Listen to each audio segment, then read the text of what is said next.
The A Show. Where smart is the new sexy. And now, April Hunter. Good evening, all you beautiful, smart, and sexy people. Welcome to the A Show, where I and Miss Eva D are welcoming Piers, the Truth, Austin. So, I mean, I love your thing. So, podcaster, pro wrestling manager, commentator, and Dad Bod God. Welcome to the A Show. Oh, wow. It is an honor to be here. I'm excited to be here, you know.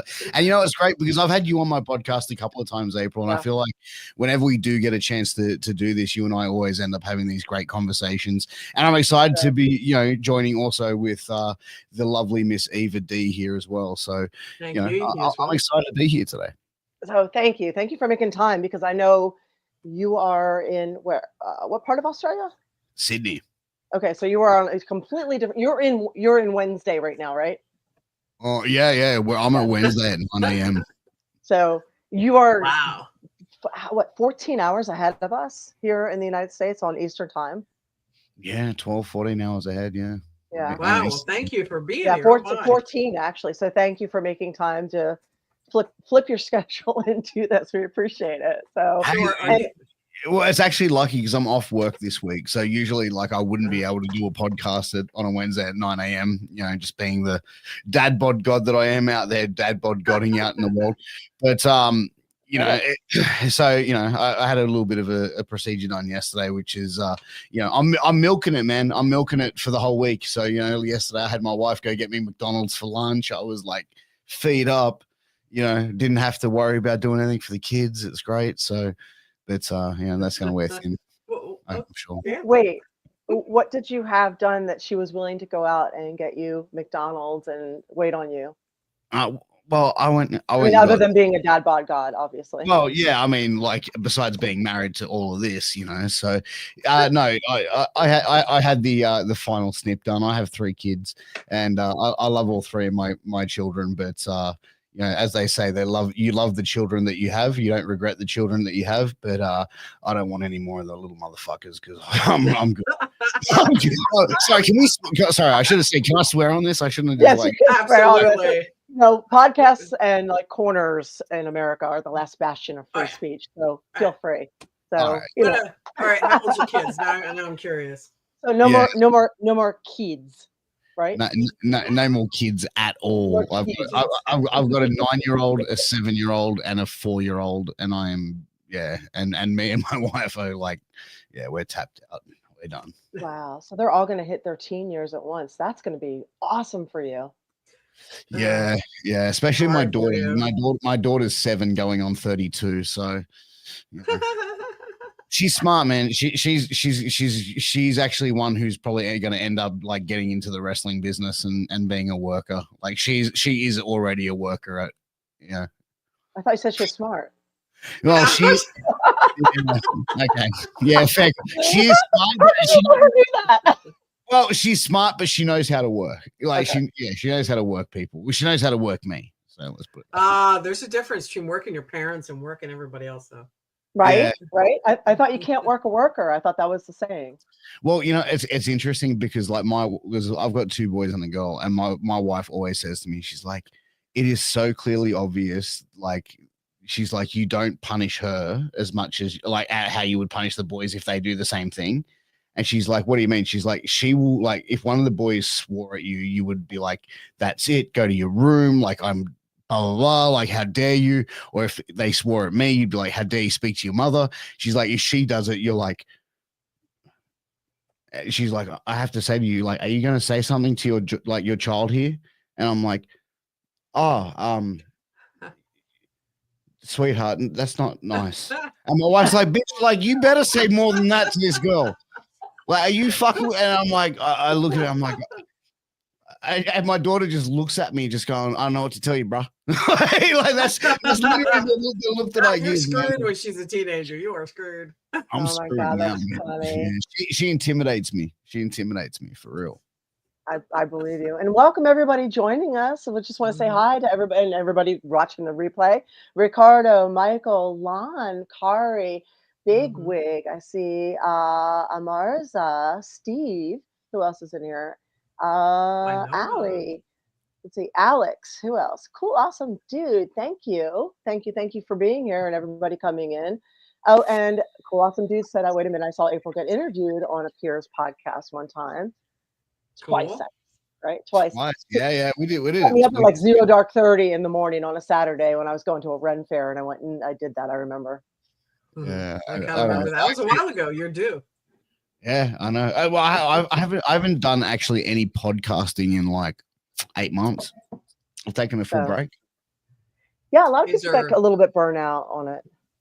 4 years, man. 4 years doing it at week in, week out. And for a lot of the time, my podcast was live until I sort of realized I could pre-record shit and not have to do like 7 podcasts in a week, which at one stage I was doing. And it just got to a point, man, like a family, like, I've got young kids, and when you're involved also in the wrestling business outside of this, and then you've got wrestling shows on weekends, and then your podcast time, and then I was lucky to have producers that were and editors cutting clips and all that sort of stuff, but I was also doing that, so it takes up so much of my time. And then the shows as well. And April, you know what it's like on wrestling shows. Like the show starts at 7 o'clock at night, but call time is like fucking midday or fucking 1 o'clock. So it's a ridiculous time. This like, bro, I'm going out for a 2-minute promo. Like, you don't need me to fucking like script this shit hours beforehand. Like, but you know what I mean? And that's the thing. Sometimes shit just had to give. So about 8-9 months ago, I stepped away completely from podcasting, wrestling shows, everything like that, just to sort of focus more on, just being more of a present dad. And just, and my wife is cool. Awesome. Like I'm very fortunate. Whereas like my wife would never whinge if I go, oh, we can't go out for dinner because I've got to record this podcast, or I've got to meet you there later because I've got to do this for a podcast, or, oh, I can't go to that birthday party because I've got a wrestling show 3 hours from here and I've got to leave, and I'm going to be back when you and the kids are in bed, and you've got to do all the mum and dad duties for that day on a weekend, which is also her day off as well for not working and, being a working mum. So, it got to a point where I just went, you know what, I need to do the right thing by her. She didn't ask me to do it, but it was like, I need to take some time off, reevaluate. And now they're coming back onto wrestling shows. I'm looking at the shows going, okay, what am I doing? Is this makes sense for what I want to do? Is this stupid? Who am I working with? Do I want to work with this person? Does it do anything for me to work with this person? And also, can I bring something to this promotion or to this show to help elevate it and bring something to it? And if it doesn't tick all those boxes for me, I just say, hey, look, thank you very much for the offer, but like, that's not currently what I'm looking at doing. I appreciate you thinking of me, but now I'm just a bit more selective. Instead of saying yes to everything, I'm now going maybe one show every 4 to 6 weeks, and being able to jump on a friend's podcast and doing that. But I will hopefully bring a podcast back soon. But I know I hear you, and I understand completely. That's actually part of why I got out of the wrestling business, even managing. Because that you have to be there at a certain time, and then you're doing a spot at like 9 o'clock at night, but you have to check in at like 3 p.m, and then the shows run late and you're there until midnight, and it's like, you're traveling X amount of hours to get to the shows too. I'm like, my whole day is gone, and I have $100 in my pocket or whatever, some ridiculous amount of bullshit money, and I could be doing something else. So yeah, and by the way, people are coming in late, and hi to everybody. Red Sunny, Scott Woodford says hi, Piers.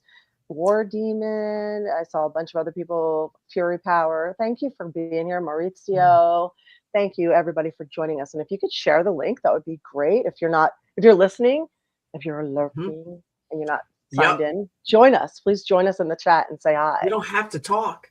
Yeah, so sign in. So Piers, hey, how was the actual? I was going to say how.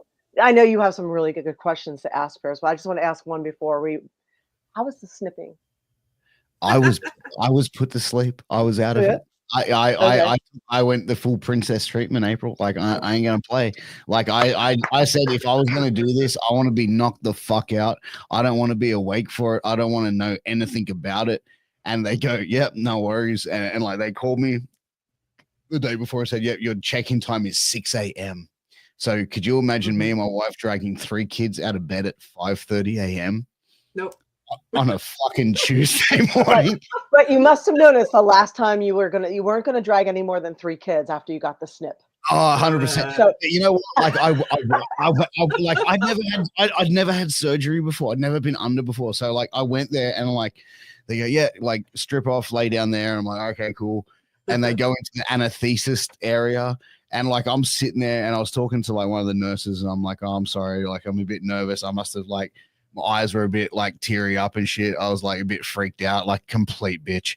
And the nurse was like, she's like, "You all right, hon?" And I'm like, "Yeah, I'm okay. Just, a little bit freaked out. It's my first time going under." And she's like, "Oh, okay." She's like, "Look, a lot of people worry that they go under and they're not going to wake up. Is that what you're worrying about?" I said, "No, I'm worried about how much it's going to hurt afterwards, but now I'm worried about that as well." Right. And then she's like, "Oh, look, no, we had a bit of a laugh." And she's like, "Oh, look, you'll be fine. We'll have a cake and a sandwich and we'll have a laugh about it later." And I said, "You getting your balls chopped as well?" Like, I don't know if I'm going to be laughing about it later, darling, but the anesthetist came and she was like, "No, talk to the anesthetist." And he was like, "Okay, it's completely normal. How you feeling?" By the way, for Americans, that's the anesthesiologist. It's Oh, just Piers is not saying it right. Oh, I'm sorry. Yeah. I'm retarded. I'm retarded. I'm in wrestling. No, I'm sure you're saying it right for your country. Anesthesiologist, whatever. But the person who made the pain go away, he came in and was like, "All right, yeah." I'm like, I'm a bit anxious, and then he gave me like a cannula, then put like a muscle relaxer in, and I'm like, "All right, this is pretty cool." Was that with a needle? Did he needle you down there? No, he didn't needle me there. I was asleep, but he put the cannula in my hand and then just put this white liquid in, which just mellowed me out a bit. Okay. And then they went in, put like the cannula, like the. I'm sorry, Catherine. I'm sorry. No, I did not. What you were saying. I had to say that. Eva, like, whatever. It's sort of with a C, right? Yeah, it wasn't. There was nothing getting inserted in me that I was aware of. It said every OnlyFans model out. No, I'm kidding. But no, and then they just put the mask on, and like everyone was telling me, they'll be like, "Oh, they'll tell you to count back from 10." And then like I remember them just going, "Okay, just breathe." And then like right at the end before I went out, I grabbed like the nurse's hand, and like she was tiny, and like my hand just like full grab and just pulled her whole hand. And I was like, "I can't breathe." And then like she just was like, "You'll be fine." Just like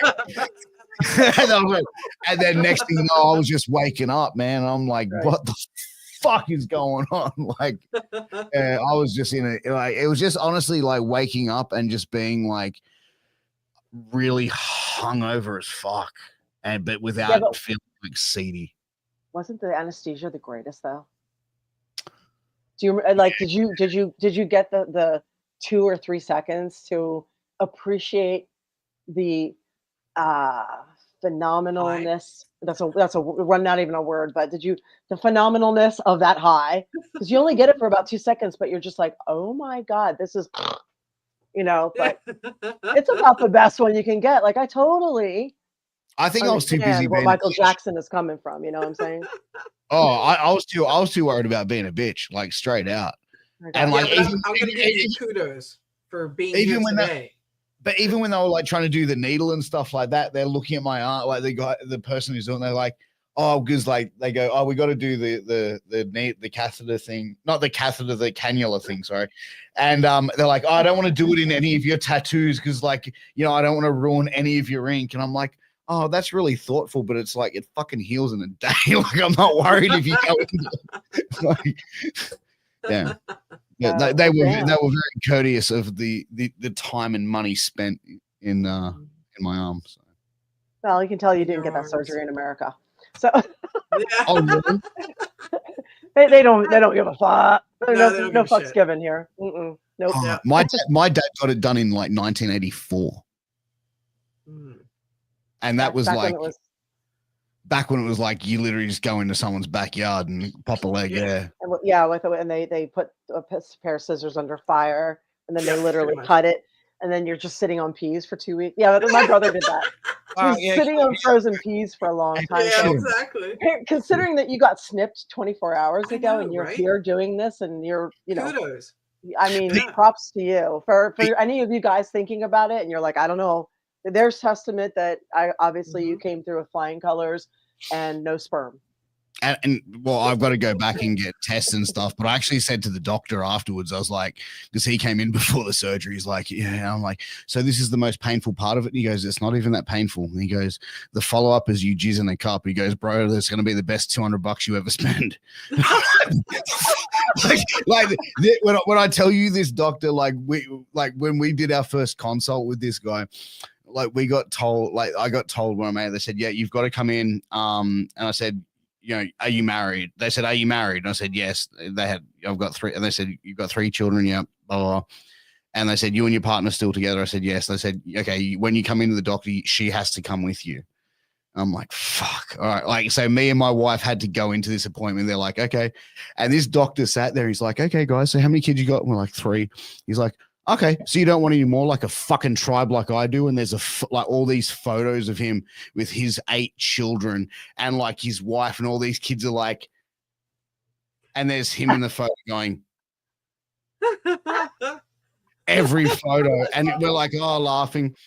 And like he goes, and like he's making jokes throughout the whole thing, and I'm going, this guy is hilarious. I go, I don't feel more safer with a guy with a scalpel near my testicles than this guy already.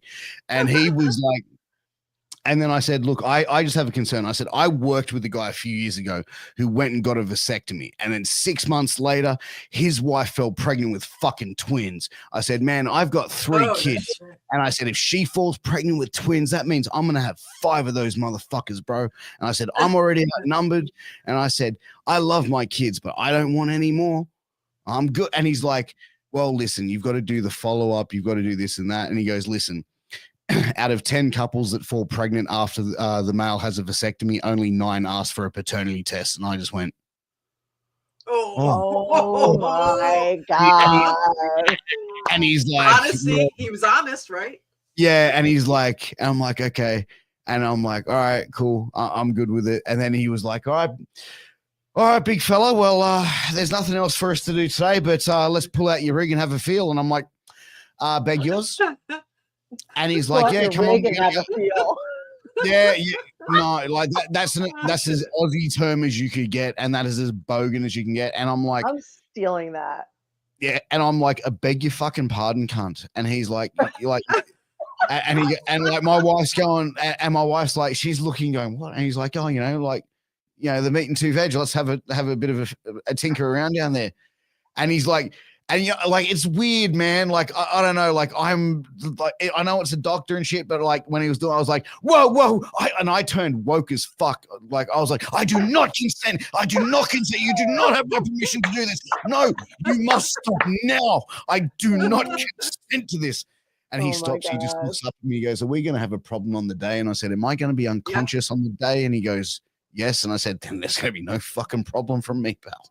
Oh my God, that is funny. Yeah. Oh man. Well, that's probably got to be one of the best stories I've ever heard. Now you know what it's like for us to go to a gynecologist, except we have to go every year. Yes. It's so invasive. It's so horrible. It is. So yeah, you got we get knocked out.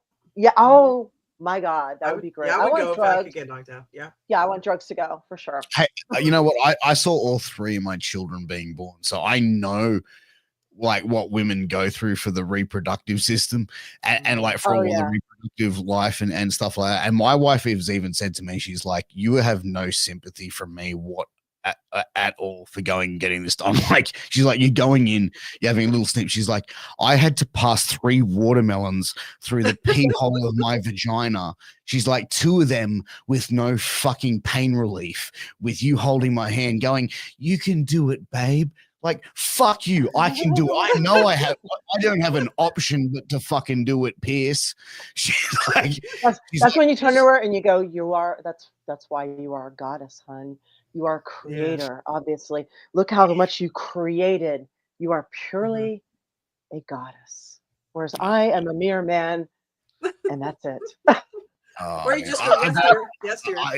The level of respect I have had for my wife after each like birth of our children, it was just like through the roof. Because like seeing that is like, man, she's like tiny, like 4'11", and she's just like, man, they're like, no time for pain relief. She's like, all right, let's do this. Bite down and just, man, like that would small but mighty. Yeah. You know, no, I would want all the drugs. Go ahead, Eva. no, that's all right. I was gonna say that I don't have kids, but great respect to anybody, and especially to you. How many men actually go in the delivery rooms anymore? I think it's very few. I don't know. I think a lot of them do. They just stay at the business. They stay away from the business end. They just hold the wife's hand. Yeah, they stay up at the good end. Yeah. I checked out all like I was down there for like because my wife's tiny, so I was just like, you know what I mean? Like it wasn't that hard to sort of just pop down there and have a look.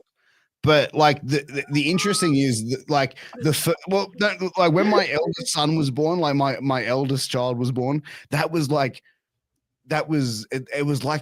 such a like enjoyable well, probably not for her, but it was such it was such an enjoyable experience to go through childbirth for me, probably not for her, but for me as the owner of the rig and tackle, as you call it. What was that? The rig and tackle. But no, because we went there and you know, when her water broke and it went in there and her doctor came in, and it was actually hilarious because when, you know, obviously I don't know if we want to break down the fourth wall of childbirth here, but you know, she had to get an internal done, which allows the baby to sort of through. And the doctor that came in and did it, he's sitting there, he's got like lubed up and he's in, you know, he's like, and I just went, hey, doc, you want to do me a favor there, champ? And he goes, huh? This is while he's doing it. My wife's like, what? And I'm like, you want to put your tongue back in your mouth while your hand's in my wife's pussy, please? And he was just like, and the look on his face, like he went white as a fucking ghost. And my wife's just like, you motherfucker, now you want to do jokes? Now you want to fucking make jokes? And I'm just like, anyway, but like all the funny shit happened. And then the anesthesiologist came in, right? This doctor came in. So this is the first birth, and this guy came in, and I'm telling you, this guy was like the most handsome motherfucker I ever saw. Like, I'm 100% straight, man. Even I was just going. At least he didn't have his hand up your wife's pussy, right? I was gonna say, was he lubing up there? But this guy came in, and it's like fucking time stopped. Like it was just slow motion. This guy walked in, he's like, and he's all in the scrubs, removes the fucking head thing, removes the mask. He's like, and the hair just falls into place perfectly like a fucking Ken doll. And he comes down next to my wife's bedside like this. He's like, hey guys, I'm Dr. Rogers. I'm the doctor here to give you your anesthesia or whatever. And I'm sitting there and I'm like in a singlet, tattoos out. I'm like, bitch, you're a fucking nurse. Give her the needle and fuck off, lad. You know? No, I wasn't like that. And even my wife's like, she's gone, what are you doing later? I'm like, what the fuck, bitch? Anyway, it happened. Son was born. It was like it was just like a funny, like even when my son was born, like, I remember holding him and I'm looking at him and going, this is the most coolest little fucking dude I've ever seen in my life. And I'm holding him and I'm like, I should really be crying. And I'm like, I'm trying to make myself cry. And you know what I mean? Like, cause I'm like, I should be crying in this moment. And I'm like, no, I can't do it, man. I just looked at him. I was like, I couldn't shed a tear. I just looked at him. I was like, I love you, dude. I'm happy you're here, man. But I can't cry right now for you. I don't know. Like, I was like, I'm trying to force one out for you, bud, but it ain't happening. But yeah, that was hilarious. But yeah, when my daughter was born, that was like, man, that was crazy. Yeah, I can talk about birthing stories all day. Sorry. Oh, I bet you can. I watched a comedian recently, and I wish I could remember his name, but he did the entire comedy show on Netflix was about trying to get pregnant and what they had to go through with IVF and now, it's all a lie that you're going to get every other girl knocked up. He's like, don't worry about it. You're not going to do it. It's not that easy. And I wish I could remember it because it was one of the funniest comedy specials I've seen. But he goes in great detail about the birth, about how another, the female nurse comes in and like every so often she just shoves her fingers up there while going through the labor and yells out 4 and he's like 4. No, she's a 10. Do that thing with your pussy. Do that squeezing thing with your pussy. She's a 10. So and then she comes back and she shows it and he's like, and I'm jerking off over here in the corner and it's a Netflix funny special. The whole thing is just about trying to have that baby. I gotta check that out. That's hilarious. I think you'll appreciate that one. Yeah. I almost had to deliver my youngest son, which was fucking scary. Uh-oh. It's funny. I have a friend who's an American Gladiator, right? And I was just talking about something like this. I have a feeling you're going to tell me a similar story. Yeah. So she lives in New Jersey, but the hospital is in New York, right? Mm. So because of left lane campers in this country, there are people who will only drive the speed limit in the passing lane. Drives me nuts. Drives all of us nuts. Because legally, you are supposed to move over. You are not supposed to be in the passing lane. Because of that situation, she was crowning by the time they got to the hospital. No, she couldn't get the drugs, and she was literally having the baby in the back seat because there was just asshole after asshole after asshole in the left lane, not moving over, not letting her pass. So I'm thinking to myself, whenever somebody wants to go around me, say the speed limit's 75 here, and I'm going 85, I'm still going to move over because I don't know if you got somebody behind you crowning a baby out there, So, exactly. So why did you always have to deliver yours? Yeah. Well, because our first two we did private, and the youngest one we thought, we'll just go public hospital, and we went there, like she was going into labor, and they said, "Oh, you're not like dilated enough, go home." And then like the older two went to like my in-laws or my parents' house, whatever. And we're back home, and we're in our lounge room, and my wife's getting like worse and worse, and it's like a few hours past. And like I said, "Oh, we should go," and she's like, "No, we'll wait another hour." I said, "Nah, fuck this, we're going." And I just like scooped her up, took her to the car, put her in, and then drove her off. And we get there, and as soon as and this is like just after this is just before going into like the second lockdown in COVID here in Australia, where we're in complete lockdown for like 5 months in Sydney. And there was so we had the first lockdown. So there was 38 babies born in 20 minutes at that hospital. Oh my God. And the night my younger son was born, right? So a lot of births. Wow. They put us in the room. Her water broke. I'm standing in the birthing unit screaming, saying, "Can I please get someone here?" And that is where I thought I was going to deliver my baby, in that fucking at the hospital. And I'm like, fuck that, I'm here, man. I got to hear you guys. I did my job. Now it's time you guys to fuck. Exactly. And literally all I heard was from everywhere. Right, yeah. And I was hearing it from everywhere, man, and I was freaking the fuck out. And I'm looking at my wife, she's looking at me just going, "Motherfucker, you did this to me, you fuck." And then I'm gonna have to, and I look at her, I'm going, "Oh, wait, I might have to deliver this." And she's like, "You motherfucker."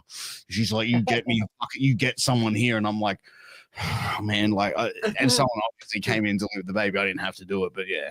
So well, you said let's say 38, right? How many people were doing the same thing? Man. But you know what? 2 weeks after he was born, we went into lockdown for 5 months. So so you said second lockdown. That was the second one. Yeah, the first one was only like a couple of months, I think 2-3 months, and then the second one, which was the big one we had here, which was like 5 months. And then, after that, my son being a newborn and only seeing the inside of our 4 walls and seeing his brother and sister and me and my wife and maybe a screen time with the grandparents or, them coming to the front of the house to wave to him. That was a crazy time. Yeah, that was nuts. That really fucked our whole society, I think, and really fucked up a lot of people mentally. And I feel like it increased suicide rates in so many different communities worldwide. It alienated so many different people, like people that were like, maybe who got their social interactions from going to work or going to the grocery store or going up to like buy cigarettes or milk and shit like that. That's their social interaction. And when you take that away from people, and it can be the most sanest of people in the world, it can really fucking get to. It got to me, and I like to consider myself a pretty well-rounded, pretty easygoing person. Like it fucking fried the fuck out of me, and I'm sure it did a lot of people. I wasn't at the point where I was going to take a long walk off a short plank, but like it did get to a point where you're like, fuck, man, like I work from home. I do everything from home. Like I don't have an escape. I can't even go to the gym. I can't go and work out. I can't, I have to wait till 9 o'clock at night so I can just go for a run so no one will see me. You know what I mean? Like it's fucking crazy. Wow. Like I can't have a beer with my mates, which Australia is like the most Aussie thing is like, on a Saturday afternoon or a Friday afternoon, having a beer with your mates. Like not doing that is like taking away what you're instilled in, like, you know what I mean? And having barbecues with your friends and being social. That's kind of like our culture in Australia is a very social culture. So for that, when that happened to us, it fucked a lot of people up. I'm sorry you went through all that. How has things been ever since that? You ever feel like things recovered out there? Or? I mean, yeah. I mean, our economy now is completely fucked. They tried to give everyone $1,000 and all this sort of shit, and people lost jobs and all that sort of bullshit. Sorry, I say bullshit, but all the horrible things that go with a pandemic. And I think Australia is really recovering. I mean, we just had an election here where our current prime minister retained, and like he's just a fucking idiot. Like he's the wokest fucking moron in the world. He's basically severed relationships with the United States, which is fucking astronomically fucking retarded for Australia to do that, considering the long lasting relationship that the two nations have had for fucking centuries. If he didn't do it, it would probably happen anyway, because it seems like we're just shitting all over our allies now. I mean, look what happened with Canada. Look what happened with India. I mean, the last thing we want to do is alienate people, but we are currently, so that's not good. So I understand where your frustration's coming from. Yeah, but like we have like such a woke administration here in Australia, which is like we had an opportunity for someone who probably had a similar belief. I don't want to say he's exactly like Trump, but similar type of mindset of what a Trump would be. And I think that they did a smear campaign on him. And they basically said, like, you know what I mean? Like, that's how they really retained, I think, because they were saying, when he was a police officer, he did these heinous things to Aboriginal children. He drove them out to the middle of nowhere, then dropped them off with no shoes and made them walk home. When he was sacked from the police, all the police turned their back on him, which, in the world of the police, if they turn their back on you like that when you walk into a station, that's like, you know what I mean? You ain't one of us. We don't fucking condone you. We don't want you here. We don't fucking. So that's what they were allegedly saying about the guy that was posing, and it was going to be, I think, Trump-esque for our country. But yeah, he didn't make it in, which was like everyone was really surprised. But I suppose a good smear campaign is a good smear campaign. Yeah, they do that over here. That leads into like a big question I had. Outside of news, we know how news goes, but what do people over there think of the United States or us in general, or Trump? I'm just curious. Oh yeah, I think a lot of Australians, they get behind Trump, I think, and it's interesting to see because it's like Australian politics. Like for me, I don't really give a fuck about Australian politics. I look at every politician. You are all the same. Whatever you were saying, you were spewing out some absolute nonsense and garbage, and like that's the garbage that you're promoting. You're spilling out a different lot of garbage than your opponent. That's the way I look at it. Most of the times I go and vote, I go get my name marked off. I don't even fill out the form. I walk straight in. I just put it out. Like I'm in and out. I don't even have time for it. The only time I'll sit there and actually vote is if, because my wife's a school teacher and she'll say, hey, this person has some good education policies and wants to do this for teachers, then I'll go and I'll do it. Otherwise, I'm just like, fuck this. All right, whatever. Yeah, I do the bare minimum and get out. But I think more people were invested in Trump getting reelected and the Trump inauguration that happened than what they are actually in their own country's politics, which I find hilarious. Like, to me, like, even some people in Australia going, oh, Trump is this and blah, blah, blah. I'm like, yeah, but why do you care? Like, how does this affect you? Oh, well, it is going to affect Australia. Yeah, but how does this affect you personally? Do you buy the products?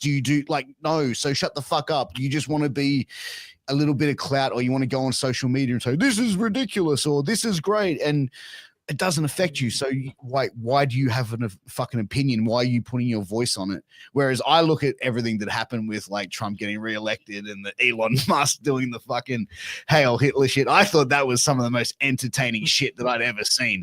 Like, put this way, I don't watch wrestling because I'm expecting like shit to be like them to show me stuff that I haven't seen before, because, you know, we've been around that for so long, we've seen it all. But when I saw shit, like, I popped for shit like that. I'm going, holy shit, Elon Musk is in Hail Hitler's loop. What the fuck? Man, I was like, man, I smoked a big old joint and watched that whole fucking thing. And I'm like, going, this is fucking great. This is ridiculous. Wait, Dana White's coming out now. He's thanking the Island Boys and Aiden Ross and all these 20-year-old streamers. Dude, Dana, get off the coke, brother. Seriously. Wow. Oh boy. Yeah. Well, yeah. thanks for that. I appreciate that. Yeah, we were curious. We didn't know, because it's interesting online on if you look on social media, you know how everybody has an algorithm and the comments are curated according to whatever. It seems like, you know, a lot of people in other countries are very upset about our current administration. But if you actually ask people from other countries or ask Canadians, they're like, yeah, right on. So I'm like, okay, like, are you getting the whole story, or, you know? I just love the fact that when Trump came out and he's just like doing all the things that the common people are just going, fucking thank you. This is why we elected you. Like, there's only two genders, male and female. I'm fucking off paper straws. I need that plastic shit. I don't want to have my straw. Like, I'm like, good for you, man. You're making the hard decisions, Trump. That's why you got put in there. That's why they're trying to shoot you in the fucking head. Hard decisions. So does Australia have only two genders as well? Man, like, I'm sorry, that's probably a can of worms, but I had to ask. Yeah, I don't know, man. You still have 18, right? Yeah, we still got like 35 or some shit. Like, I don't know. Look, I'm a big believer. I think there's two genders. I had my 9-year-old come and say to me, Dad, what's a transgender person? And I'm like, and my wife looks at me going like, Ooh. like, she's looking at me going, don't say what you're gonna say. And I'm like, someone who is a little bit confused on who they really are. And my wife and I said, and someone who may not be comfortable in their current skin. And he's like, oh, what do you mean? And I'm like, why, Dad? I go, man, give me an hour. Let me have like 3 or 4 beers, and then we'll have this conversation. No, I like, but it's hard, man, because it's the kids having these conversations and shit, and hearing these stories of people identifying as kittens and kids identifying as fucking cats and have to have kitty litters, and like, bro, like straight out, like, I'm not going to tell my kids to bully people, but if my kids see that shit and come home, I'm not going to tell you to kick someone in the fucking head, but kick them in the fucking head.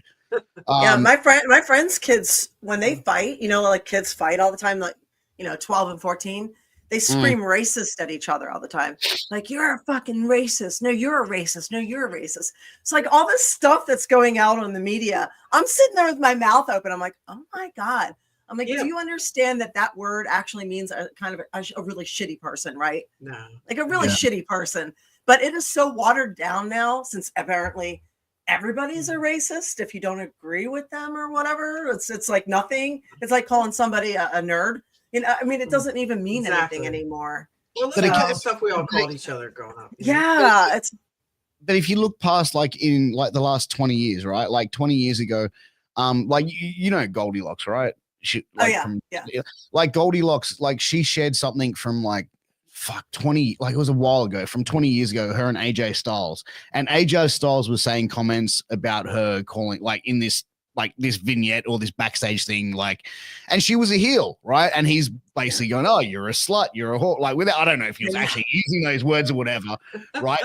But like, and she's like, and people were saying they should cancel AJ for it. And she was going to the defense going, "We talked about this beforehand. I agreed to have him say these things to me. Right. He didn't want to. I told him what to say. Like I was feeding him stuff to say. He's a sweetheart of a human being. And he was put in a situation to do something that was part of his job that he didn't feel comfortable in doing, but he did it anyway." Yeah. Like what are we canceling him for here? I have watched some of my old promos. Like Talia and I, Velvet Sky and I were a tag team for a while. We were Team TNA and we worked Team Blondage. And I watched those back sometimes. It's like, "Oh, you skanky whore," and like all this stuff. I was like, "Oh my God, the stuff that we call each other." Like you couldn't do that now. It's like, "Look, bitch," you know. And it was that. And by the way, people throwing bits. Thank you so much. I see you. I appreciate you. I'm trying not to sit there and flex. If they throw biddies, we flex biddies. I'm trying not to do that while you're having a conversation, telling funny stories, but. Thank you. That's what she does, not me, Piers. Yes. Well, you can get up here and do it. I mean, thank you. You can join. Yeah. So, but there you go, Piers. Please do it. Yeah, they're throwing in some biddies. We all flex our titties. But I watched a really, really old promo from way back when I was in Boston. I was training at Killer Kowalski's. I was in Chaotic Wrestling at the time. My name was April Kincaid, and my brother Arch Kincaid. We were a team, and it was ever so slightly incestuous and weird. And he was the brains, I was the brawn. And we did all these vignettes because back then WWE was doing all the vignettes. Remember all the Edge and Christian and the Hardy Boys and, you know, Mankind and The Rock. And there's so many good vignettes back then. So, you know, obviously the indies were imitating that and we were doing vignettes too. Somebody sent me one of the vignettes we did back then. And I was like, "Oh, fuck. I hope that's not out there to see that." Because it was just it was so inappropriate. It was so bad. I'm like, Molly Ringwald was saying she watched 16 Candles, which I love that movie, but she said that she did not want her daughter to see it because it was so inappropriate by today's standards. And 100%. I think it's interesting that we forget as a group too. I mean, it's one thing. I mean, what we do, and remember, what we do at that time is fine for that time. And what we're doing, yes, cool, awesome, dude. So there's a video of Arch and I facing Average Ecstasy and Aaron Stevens. So it was one of my first matches ever. Really? It wasn't that one though. It wasn't that one. But what we're doing today, even right now, everybody who's judging is going to be judged 20 years from now. Whatever it is that you are putting on social media is going to be inappropriate and offensive because we keep moving the bar. So it's interesting to me. I saw somebody talking about the South African Boer, B-O-E-R, Boer genocide with the farmers there and how, you know, we're not really allowed to talk about any of that stuff because we're not. But somebody was saying that I was going somewhere with this. There's a point to it. Oh, somebody was talking about how it was inappropriate back then to take the land and have slaves. And I said, literally everybody had slaves, from Vikings to Romans to Americas to natives to Mayans to Africans to everybody had slaves. Everybody had slaves. It was not really, it wasn't a human rights issue back then. It was a financial issue back then. It was a trade issue because they didn't consider humanity to be worth much. So this was the way of the world, unfortunately.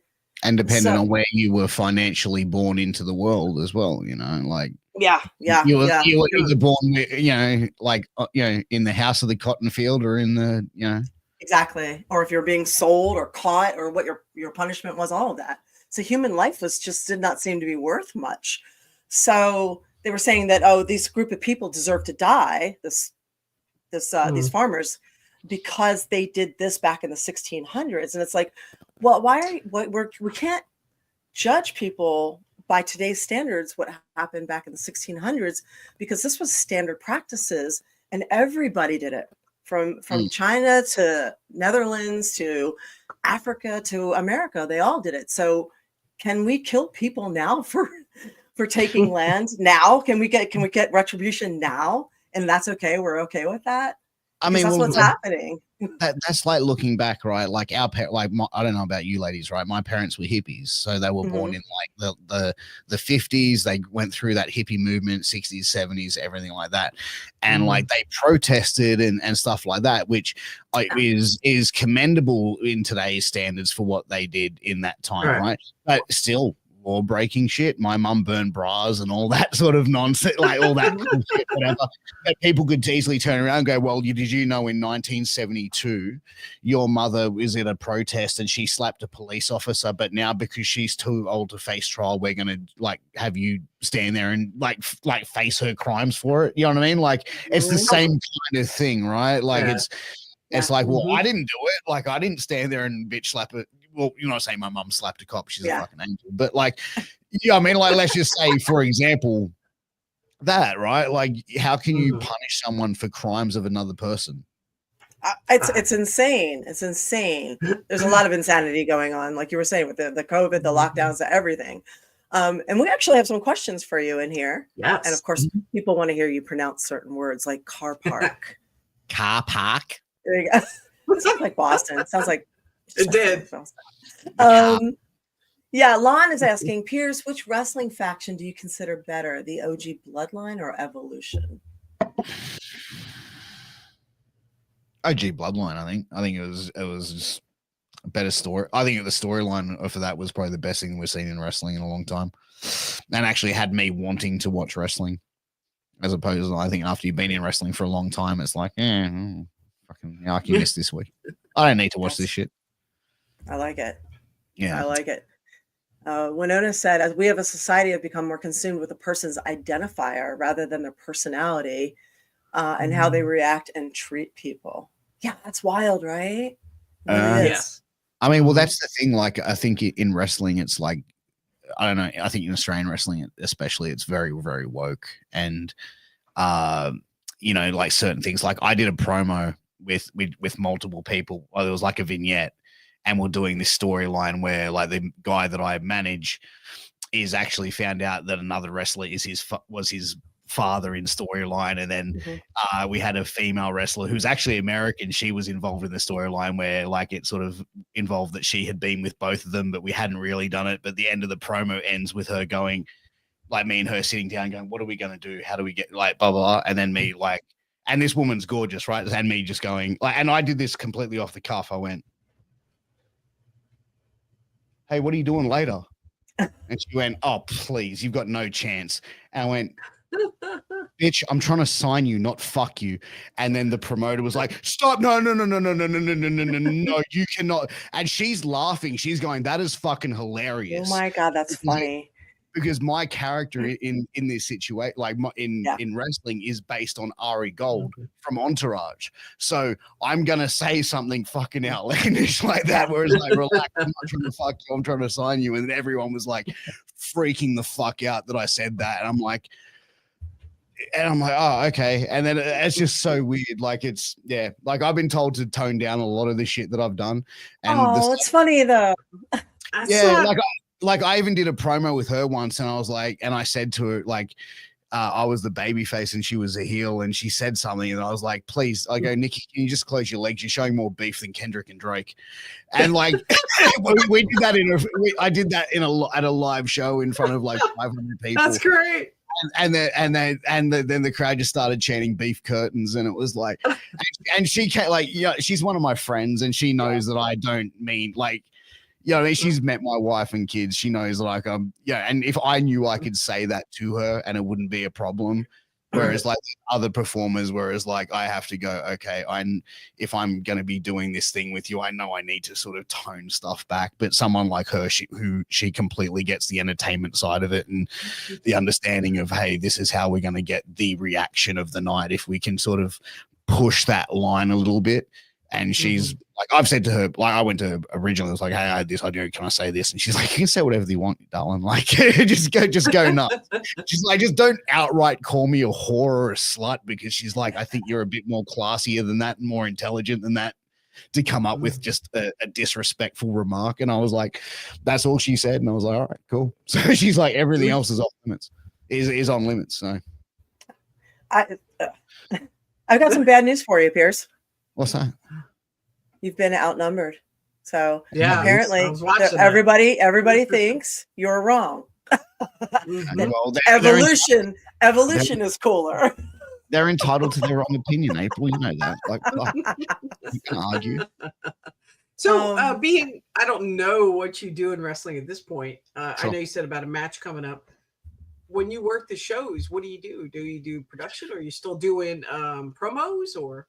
Yeah, like it just depends on the show. Like I mainly I've managed one of my best friends in the business for the last 4 years. And then now I've managed a few other people.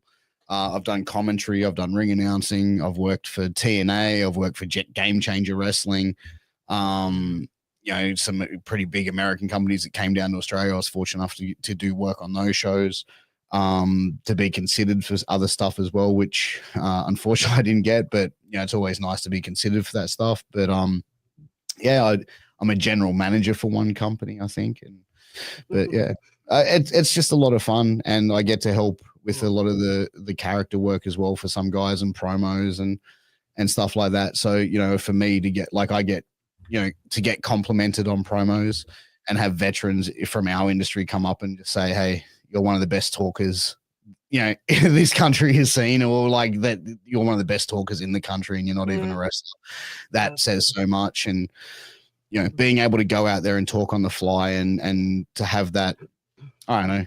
I don't want to say gift of the gab. I feel like you put a microphone in front of me, I'm going to talk shit and I'm going to go nuts. And yeah, you're going to give me guidelines and I'm going to skirt those guidelines to create as much shock and, you know, that, he said shock and awe. Yeah, shock and awe. I love good, when good for you to still be doing that kind of thing and not being shut down or squashed or told to shut up. So, look, there's times, and you know, and April will agree to this. It's like you get a booking and, hey, what do you want me to do?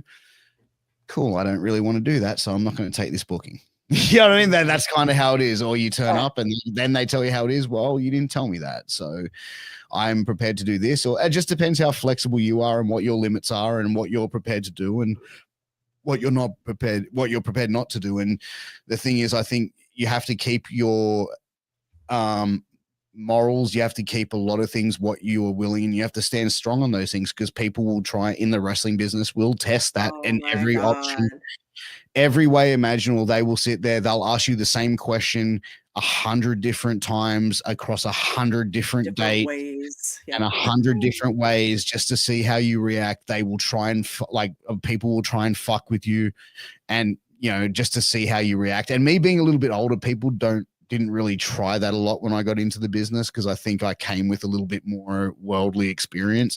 But like, I've seen it happen to a lot of people in the business, and I've seen a lot of, you know, workers that are younger that have come to me and said, hey, this is what I'm experiencing, you know, and me being an older person around, they probably feel that comfort to come to me like a big brother and say, hey, you know, like, this is what I'm going through, and, you know, what do you think I should do? And, yeah, and understanding that I'm not going to be the podcast that Piers and say, fuck him and tell him to suck your dick and fuck him off. And I'll try and give them, you know, logical advice and say, well, you know, is this something that you really want? Do you really want to get to this next level? Do you want to get to a WWE? Because if you do, this is the shit sandwiches that you're going to have to eat along the way to get there.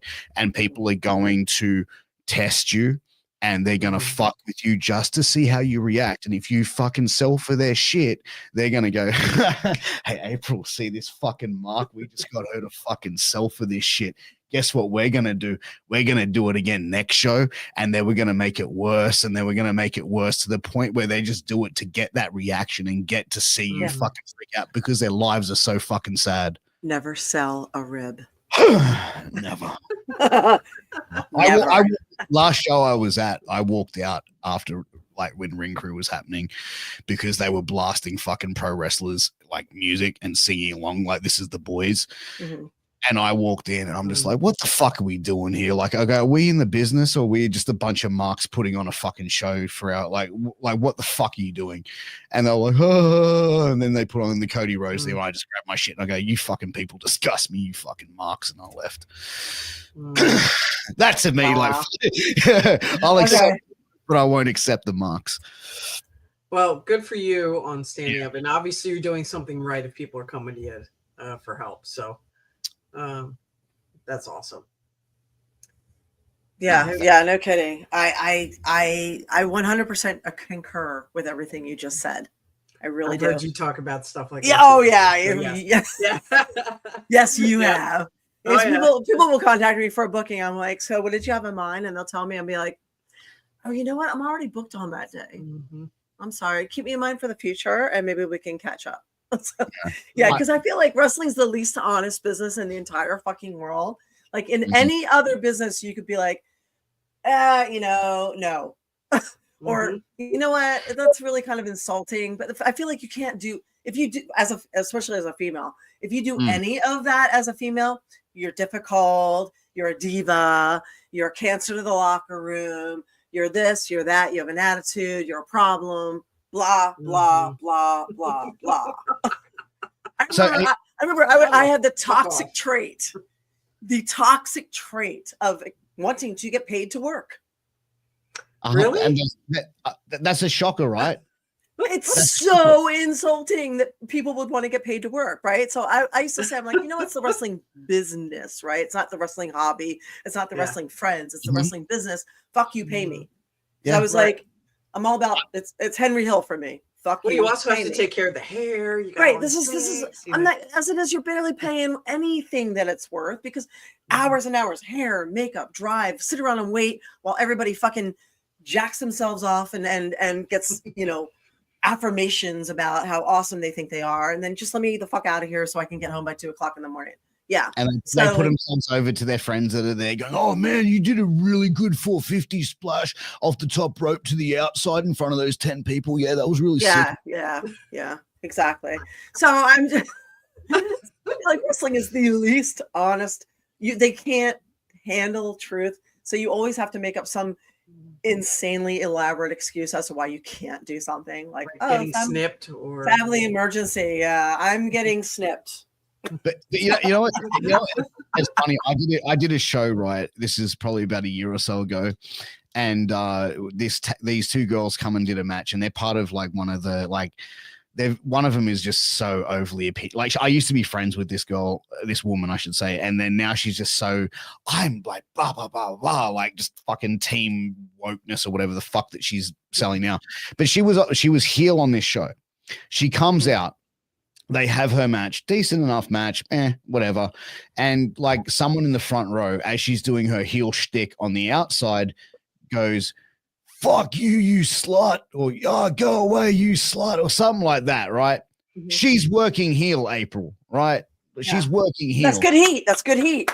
Right? She comes backstage. Me, the owner of the company, we're standing there, and she's like, goes up to him and he's like, Hunter, you need to go out there and kick that guy out there, blah, blah. He's like, which guy out there? And he's like, what? And he's like, he called me a slut. And one of the boys that walked past, he's like, fucking that's mad, great heat. And he's like, as bogan as you can, this worker. He's like, great fucking heat. And she's like, how? And she starts having a go on him. He's like, and he's like, are you fucking retarded, or have you not had your medication? Well, how dare you say that to me? And he's like, what the fuck did I say to this bitch? Did you just call me a fucking bitch? He goes, this slut's crazy. He just called me a slut. He's like, what the fuck? And I'm like, brother, just walk the fuck away. And I'm just like, this is like, and you know what? Backstage at an indie show, man, there's not a lot of fucking room and movement in that backstage area. There's nowhere to walk away. And it's just like, he's like, okay, then. Put his towel up a little further. And I'm just, and I just go sit down in a corner and just go, man, I decided to be here instead of with my wife and kids tonight. This is not like, what am I doing? I'm questioning my own mortality at that point. Yeah. That's how I got too. I was in school because I went back to school in 2016 and I graduated in 2019. And those times I was just like, I was at a 24/7 school at Full Sail University. I was exhausted. And then to sit there and waste so much time with wrestling, I was just like, man, I could be doing anything else right now. I could be spending time with friends and recharging my batteries. I could be like, the money isn't that great. I could be doing something else. So you get to the point. It's not that I'm not graceful. I'm not graceful either. Not that I'm not grateful. I am, but it just got to that point where I just felt exhausting, I guess. I feel like it gets to a point where you look at it and you go, I'm just in the wrong room. I'm not in the this is not my room anymore. And like I've had those moments in wrestling, and it's like, April, you and I are like around the same age. And I'm not going to say who's older because I got taught not to ever say woman's age. But are you 38 or 39? I'm 43. I just turned 43. Okay. So I'm well and truly older than April. I'm fucking with you, actually. Okay. Well, there you go. But like, I feel I'm older than you. I'm older than you. But like, I feel like when like now at wrestling, like, and you look back at the time because you were around back like when you were in your 20s, and that's what wrestling is. It's people in their 20s. Their lives are different. They don't have the same responsibilities outside of the business that like people that our age do.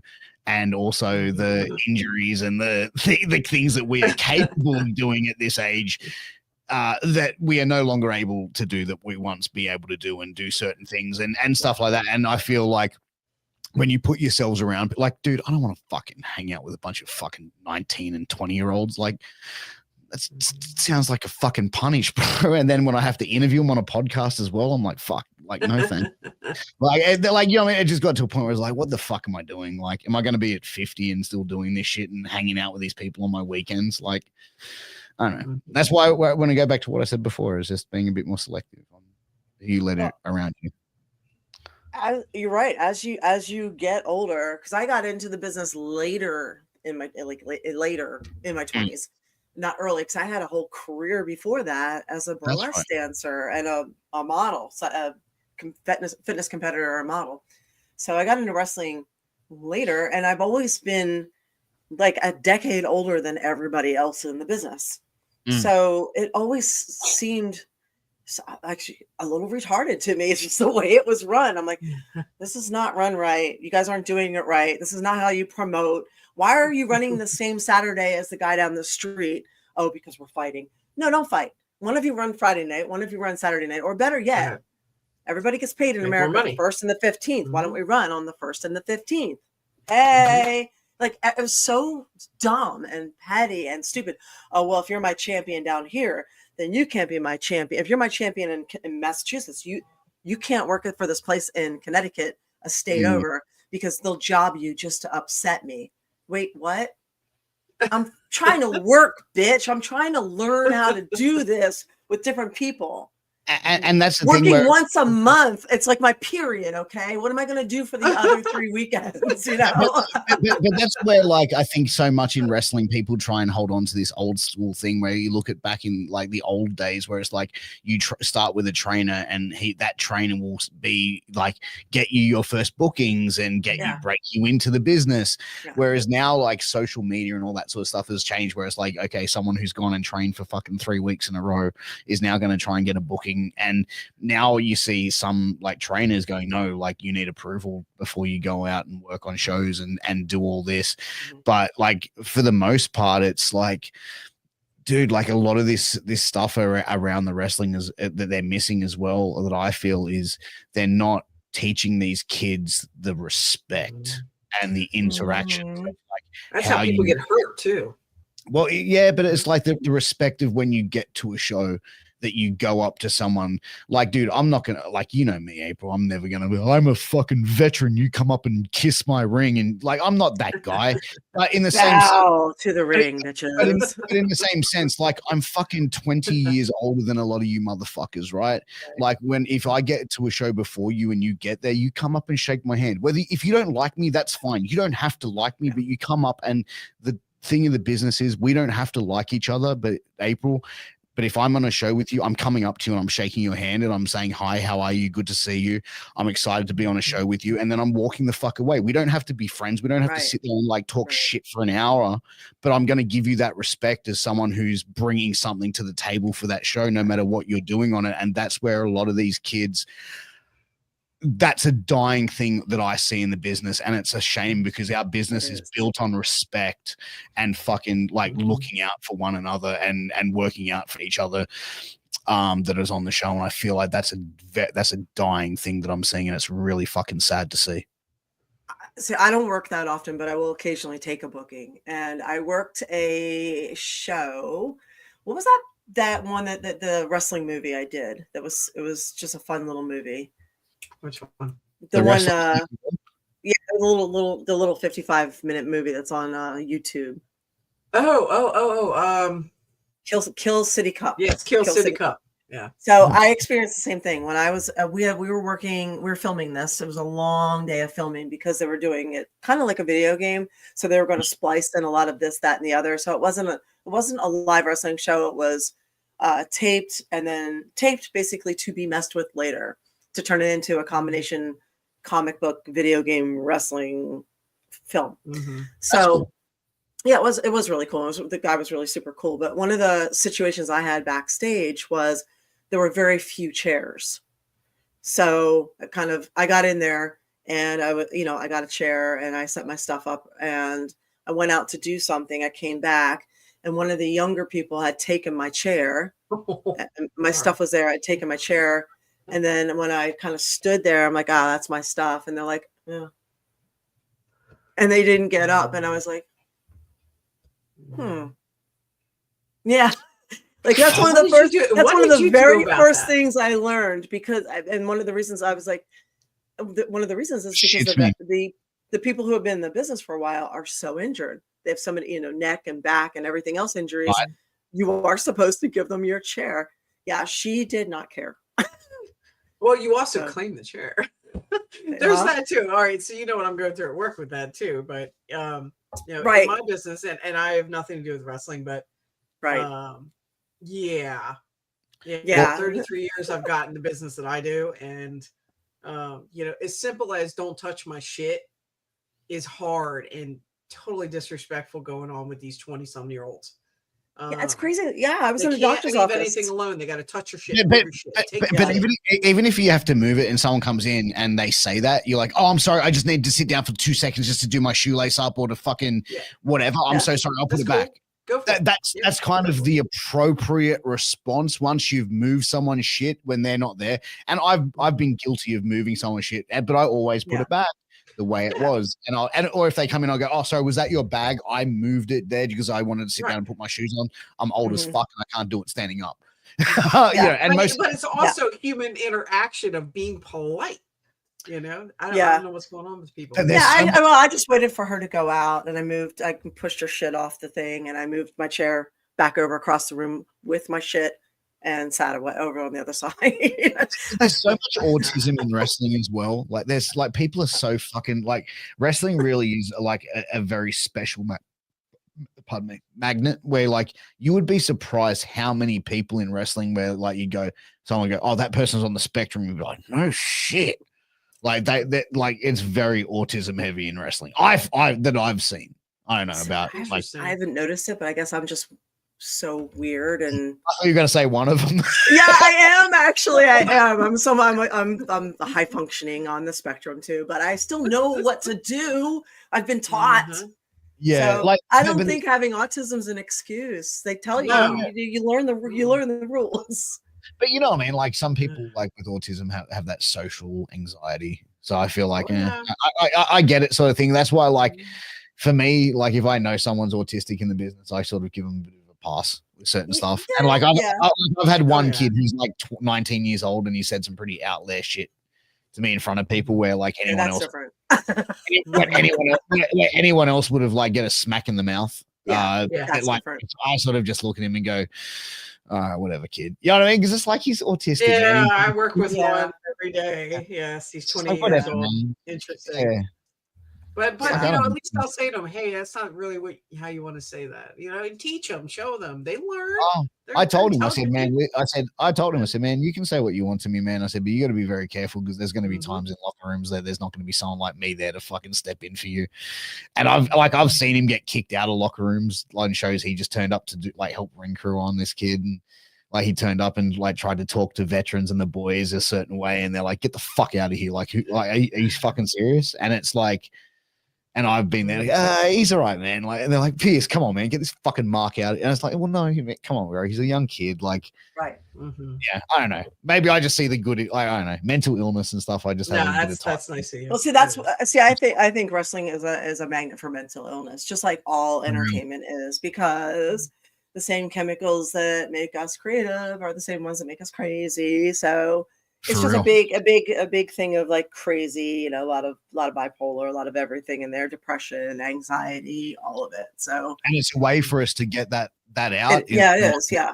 Well, like it's the creativeness I get from doing promos and doing stuff, and even the, you know, I think like some people say, oh, you're going out there, and one show I did the other week, it was like music didn't work. All right, you're supposed to be managing this guy. You got to go out early to start cutting a promo on whatever. And it's like me doing that, where a lot of people go, oh shit, what am I going to say? I just go out there and go, man, how do I get this crowd to really fucking hate me right now? And I just went out there and I started shitting on the company. I'm going, this is why you got some moron retarded person sitting in the back. It can't even press a play button in music. And then the music's up. And I said, no. Now the great one's talking. You don't dare try and play music over me, you idiot. I'll give you a cue when it's time to do your job. You know, I said, by the way, I'm getting paid extra for this shit. And then it was just straight, you know, I mean, like, but to me, that's the enjoyment, and that's the thing that, you know, gets it tingling, where you can sort of step outside of your normal self and be something different, be someone else, and get that reaction and have that. That's still a really cool thing to be able to 100%. You know. Yeah, Chris War Demon says being creative allows us all to escape reality.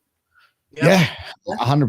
100% it does. And it, you know, it gives us that time. Like, we all have stresses. We all have, you know, can get weighed down by the worldly ways of the world. And it, you know, you look at, you know, no matter where anyone is in life, you might look at someone and go, I desire to be that person. I desire to have that person's lifestyle, to be able to do what they do.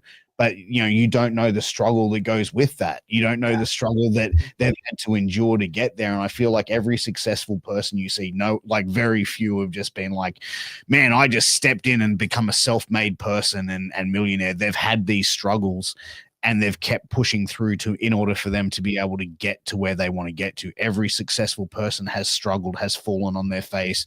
You know, Donald Trump, for example, like, say what you want about, you know, Trump, man, the guy's been bankrupt multiple times and then been a multiple time fucking millionaire and billionaire, and say what you want about him, but you have to be able to respect the hustle of someone like that to be able to go and reinvent themselves and to put themselves back in a financial situation. Yeah, Madonna too. A lot of people rip on Madonna, but she has reinvented herself over and over and over and over again. So not a huge fan as much as I used to be, but she has done it. Oh, 100%, man. And you know, just because she's not your cup of coffee or your flavor of ice cream doesn't mean that she's not, you know, Eva D's flavor of ice cream or someone else's. And there's always someone that's going to be, you know, like myself. I'm not someone's flavor of ice cream where I am someone else's. So there's a market for me for somewhere, but it's not for that. But, you know, you mentioned Madonna. Madonna's one who's been in the business, 50 years, and has reinvented herself. And, you know, but, you know, I want to know how she transformed herself from American to English. That's my big question. Guy Ritchie did it. Yeah. There's a couple of things I wanted to throw in here real quick. It's just weird things that are happening that I don't know if our viewers know this. You might know it because you're on the up and up. Okay, so if you all are experiencing more allergies than normal, I know a lot of people are saying that, God, these allergy seasons are getting worse and worse and worse. There's a reason for it. Okay, so a lot of cities are planting only male trees because they're easier to take care of. Female trees are a lot more work. They are the ones that fruit and require a lot more maintenance. So because there are no, they're holding back and not planting the female trees to receive the pollen. So there's no seeds, no fruit that we're dealing with. With only male trees, there's nothing but pollen. That's what male trees do. They pollen. So yes, it's a gay tree orgy going on. So that's what we got. We got a gay tree orgy going, and nothing to receive it. So yes. So sorry.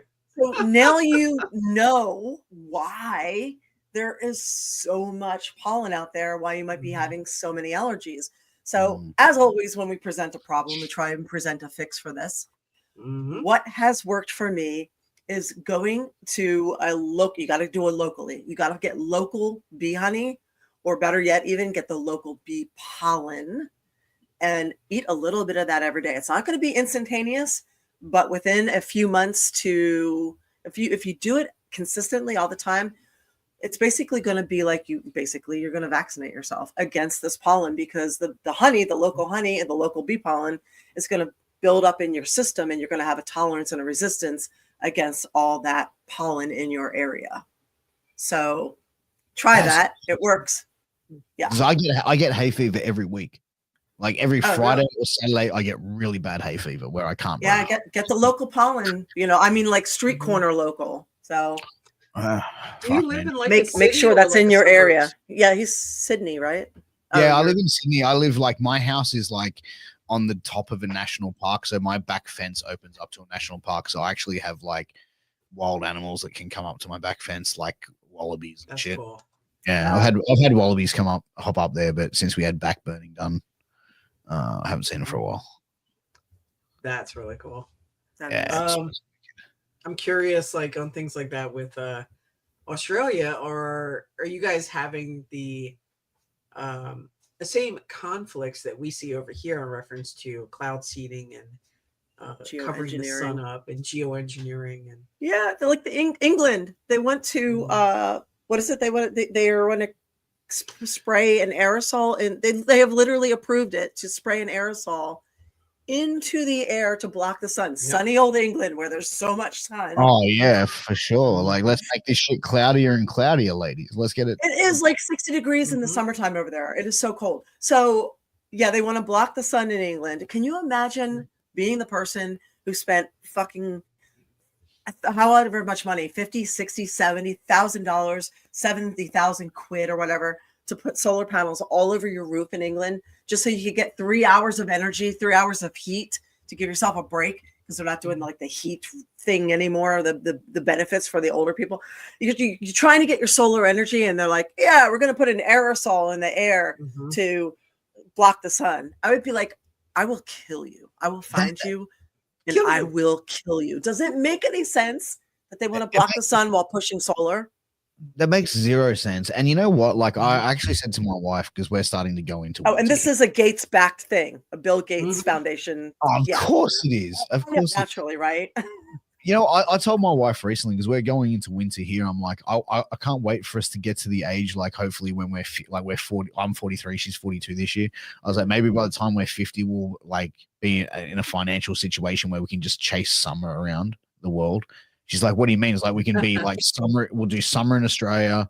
And then like, soon as like, it like starts going to winter, we'll go somewhere like Florida or like somewhere like that. Or go to Greece. And she's like, oh, really? You've won the fucking lottery, motherfucker. Like you're a millionaire all of a sudden that you didn't tell me about over like last 15 years we've been together.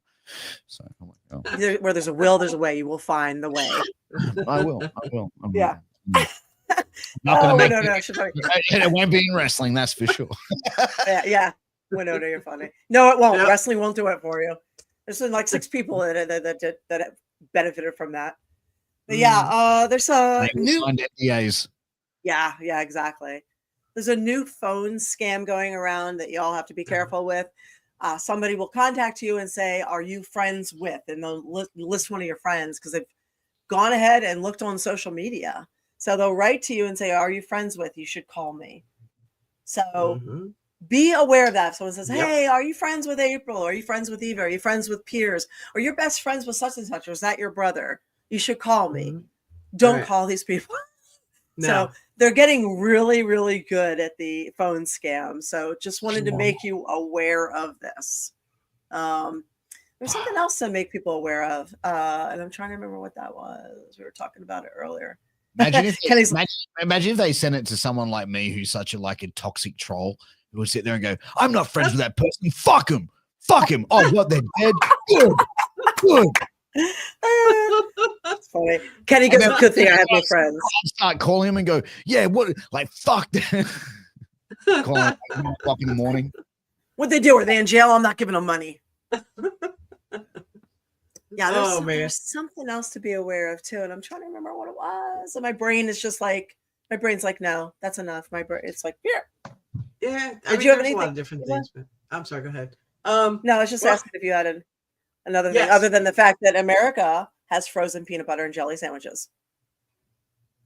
They also have the frozen grilled cheese sandwiches. And frozen grilled cheese. What the fuck? We offer in our freezer section of our grocery store. And I found this reprehensible. I walked by, I'm like, why do they have a box of frozen grilled cheese sandwiches? That's like the ultimate comfort food. So I posted about it. I said, I saw that post. I saw that post. Yeah, right. I'm like, what's next? Peanut butter and jelly? Everybody's like, they do that already. It's called Uncrustables. They've already cut the crust off and everything. Oh, well, that's better. So peanut butter and jelly. Jelly is like jam, right? That's like jam. Yeah. So that's what we don't like. That's not a big thing here in Australia. Peanut butter and jelly, but some of the 5-year-old can make this. Yeah, peanut butter and jelly. My 7-year-old makes it like peanut butter and shit. But it's crazy to think that how lazy we're becoming as a society. That's my point. Yes. That we can't. This is peanut butter and jelly. You don't even have to operate a microwave for this. A 5-year-old can go, okay, here's a piece of bread. Yeah. Peanut butter, jelly, here. That's it. But we have to freeze it. I love some of the gimmicks. That's the list of ingredients in it. And only the things circled. Only the things circled are actually technically food. Everything in a peanut butter and jam sandwich, that's how much shit is actually in it. Like there's like 50 fucking ingredients. Yeah, yeah. That's insane. So when I posted that was crazy, do you know how many people got offended and they doubled down? They doubled down and jumped on me about it. They're like, well, what if you're what if older people only want one instead of letting food go bad? Or what if you're helping out your parents and they're crippled? Or what if you're too fucking lazy and you want to eat processed food? And this is why we're so sick in this country. See, that sort of shit I would never buy for my kids because like we go through a loaf of bread a day easily. Yeah. Like you got to think like breakfast, 3 kids, that's 6 slices of bread. Then their sandwiches for school. That's another 6 slices of bread. You know what I mean? Like that's 12. Good thing you got snipped. Yeah, man, you can't have any more kids, man. I can't afford feeding the fuckers. What do they call the little fuckers over there? They have different names. Like we have nicknames over here for nicknames for my kids. So there's I mean just children in general. No, just children in general. Oh, crotch rockets. Crotch goblins. Yeah. Soul suckers. Okay, that one I like. Oh yeah, soul sucker. Cunts. That's a big one. Yeah. Okay. Yeah. But no, I don't know. Like that's crazy. But I do like some of the gimmicks that they do come out because my wife I genuinely eat pretty clean and healthy. I try to for a freaking fat old dad bod. But like my wife will see something that I like she bought like apple pie spring rolls, and I'm like, hey, you got my attention on this shit. But like, yeah, but like, you don't want to have too many of them because they're so processed and sweet. But like, yeah, I do enjoy a good gimmick when I see it. But yeah, I don't think I could ever get like a frozen sandwich and be like, yeah, I'm gonna eat that. No. Yeah, no, just no. I remembered what you were talking about, April. What? The list of stuff in the email. Remember we talked about that? Oh yeah, we don't have time to go over that one. We Close for Sale just came out with a new list, a midway year list of what the newest fetishes are that are racking up on the show on their site, which is fascinating as you can imagine. What are they like the top 3? Okay, hang on. All right, let's see. Let me see. Sparked interest. Yeah. Let me find the thing. You probably have it up, right? Oh, I do have it. Yeah. Okay. Yeah, my The computers top- are.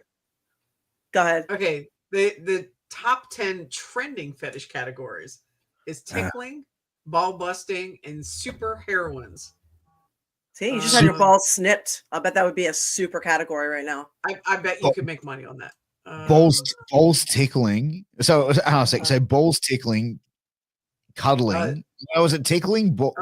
Ticklings, ball busting, ball busting, super heroines. Super heroines as in superheroes or like super junkies shooting up heroin. Okay. Now wait, the top selling categories. This is what I find interesting. Number 1 is bondage. Okay, that's not a big deal. Number 2 is farting, and number 3 is tickling. To think that we give all that away for free. Seriously. Right. Could you imagine what like grandparents are going to be like from our generation, like in 30, 40 years time from now, where they're like going, "Hey, granddad, tell me how you met grandma." Well, basically, I was on this thing called TikTok, and your grandma was shaking her ass in a thing called a G-banger, which is a G-string. But I went to the link in a profile, said that she won't talk to me unless that I go and subscribe to her OF. So I went to the OF and I subscribed to her. She didn't start talking to me straight away, so I had to send a few gifts. Next thing you know, I started buying her Amazon gifts. Then she started noticing me. Then we started hanging out. Then I became what's called a sugar daddy. Now, what that means is, kids, like, could you imagine the shit that like some people are going to have to explain to their children about this shit in like 50 years time? It's ridiculous. Oh, it's a lot easier to say you met online dating. Yeah, it definitely is. But it's like kind of like what our grandparents listened to, like, some of the like incredible music like Frank Sinatra and shit like that. And we're going to be sitting there going, "This is Hit 'Em Up by Tupac." Yeah, when those nursing homes will be absolutely lit with music. Oh, fuck yeah. Yeah. Look forward to it. Oh, we're going into Wonderwall to fucking like Juicy. Well, where can people find you if they're looking for you? Are you laying low incognito sitting on peas? No, you can find me at your local dive bar, racking lines, fucking nines, doing everything in between. You can find me on Instagram, the Piers Austin, Twitter at Piers Austin, YouTube Piers Austin. I'm around, I'm doing stuff. I've got a few things in the work later this year that are going to be coming up that I'm going to be announcing, which are going to be pretty huge. Some content ideas as well content things that are going to be dropping as well, which are going to be pretty good, pretty exciting, and pretty different from what you guys have seen from me in the past. So I'm excited for that. I can't give anything away. I can't let the cat out of the bag just yet, but when I do, I'll make sure to do it on the A show. Okay. Wait, before you go, can you say "Oi crikey" and shrimp on the Barbie? Oi crikey, throw another shrimp on the fucking Barbie. Let's go, darling. Thank you. Hey, seriously, I love you listening to you. I'm sorry. I just love no, you're right. No, thank you. It's been absolutely this hour and 20 something minutes has just gone so fast. It's always a pleasure getting to come and chat with my good buddy April, and now I get to meet another good friend, Eva. Thank you very much. It's been a pleasure, and I appreciate letting me come on and just spew my bullshit for as long as I do. So, well, your bullshit's funny though. Yes. Oh, thank you. I tried. Yeah, that's why I said I didn't want to have any plans for the show. Let's just talk and see where it goes and whatever. Just have fun with it. And yeah, I know that there's usually the fun ones. And everybody in here, I know we didn't get to talk too much to everybody, but thank you for being here. We really appreciate it. And we are live on Tuesdays. So definitely see you next Tuesday at 7 p.m. Eastern time. And thank you for being here. We appreciate you. Thank you. And thank you to everybody who threw biddies. If you can't make it, you can catch me on patreon.com, April Hunter, Miss Eva D Spirit One, all over social media as well. You can find me on Twitter, April Hunter. Piers, we appreciate you being here so much. Thank you. Yes. Okay. Penny goes, I heard Big Ray might show up one night. Well, you just have to hang around to find out. Right. Just hang around. I did a podcast with him last night, actually. Did you really? I did that Monday night review, and he's like, "Can you do Wednesday night as well for my NXT show?" I said, "I'm actually doing April on my Wednesday morning." I was like, "I can do it." Yeah, we won. Then MSG hit me up saying, "Hey, Bin's on holidays, on vacation, so can you do the Friday locker room with me this week, please?" So, like, for someone who's not currently an active podcaster, I'm going to be doing 4 podcasts in the week that I'm off. That's because we love you and you're good at this. See, Yeah, you're good at. I would love to have you back anytime you're free. I'm down. Next you. time I'm off, I'm definitely. I'll let you know.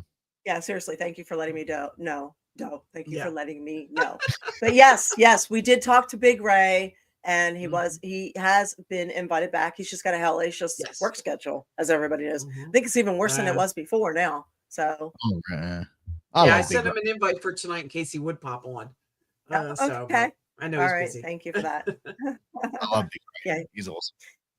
Anyway, we might have BRV on next week. He had to reschedule, so hopefully he will show up and be able to make time for us. He said next week works better for him. So with luck, we will do that. And Piers, we love you. Thank you very much. And hopefully you have an extremely swift recovery. Wishing your balls well. So thank you. Yeah, 100%. All right. Thank you. And thank you to everybody being here. Mwah. Oh, and we're out.